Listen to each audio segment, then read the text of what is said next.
This is Hardest Reality, June 28th, 2025, commenting on cultural and geopolitical issues affecting the human condition, specifically the human condition of the average American. Today I want to talk about money. Money and the average American, and why the average American doesn't have any money. And not only does he not have any money, he's told by our elected officials that he owes money. Yes, the $1 trillion deficit that we have in our government, we're responsible for.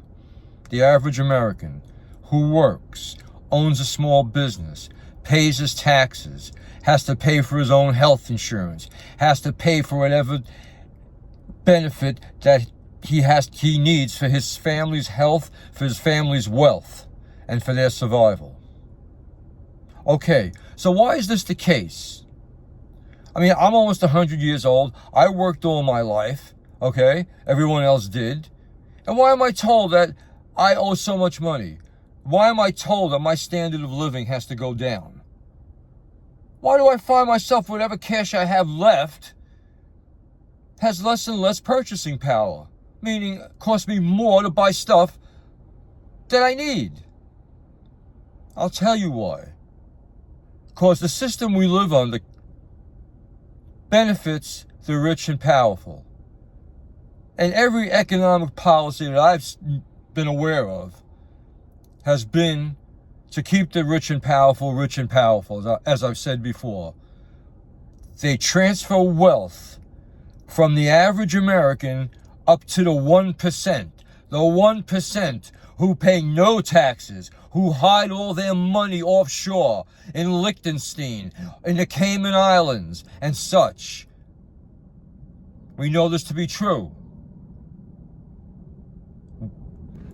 Julian Assange and WikiLeaks revealed this over 10 years ago.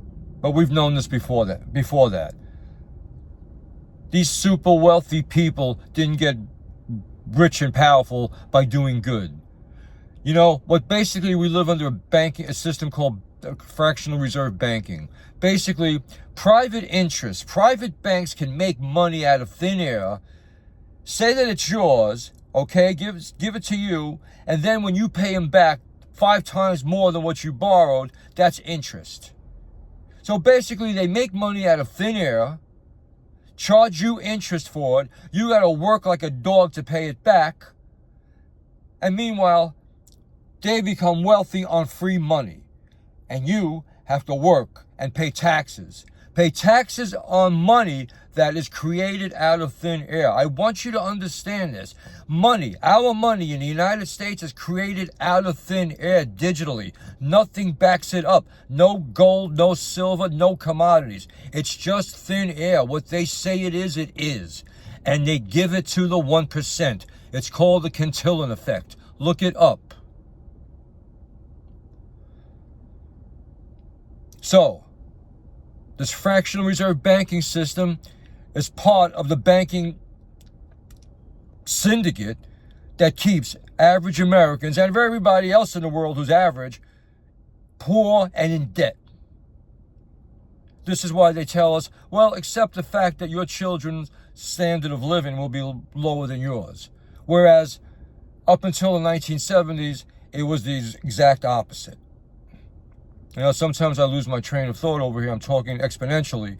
But I get so annoyed when I know the reality of this banking system. And, you know, I stand on the shoulders of others. Whatever information I impart to this channel, I take from people that are renowned scholars, economists, not just fly-by-night people.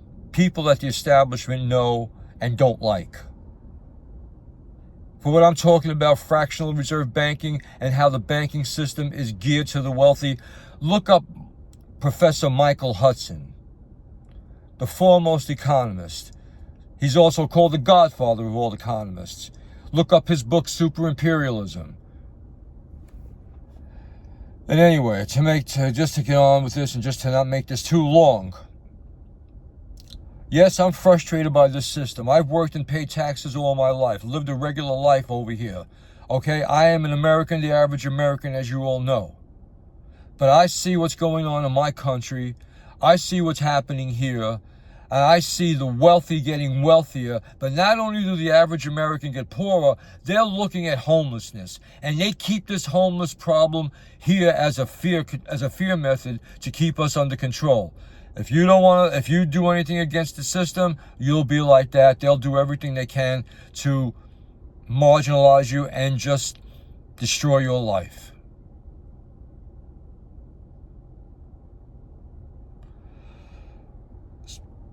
Our money is created by private institutions run by the oligarchy, not only of this country, but globally. They are globalist international bankers. And this has been going on since the Bank of England was founded back in the 1600s. You can research this yourself. But this is why the average American is worried every day of his life. How is he going to get through the next day? How is his family going to survive? How is a young family with kids, how are their children going to make it? And the people my generation that have grandchildren, I don't know what they're thinking. They might not be thinking, but they'd better start thinking. Well, enough for now. Just know what you're living under. You're living under a phony system. A phony economic system.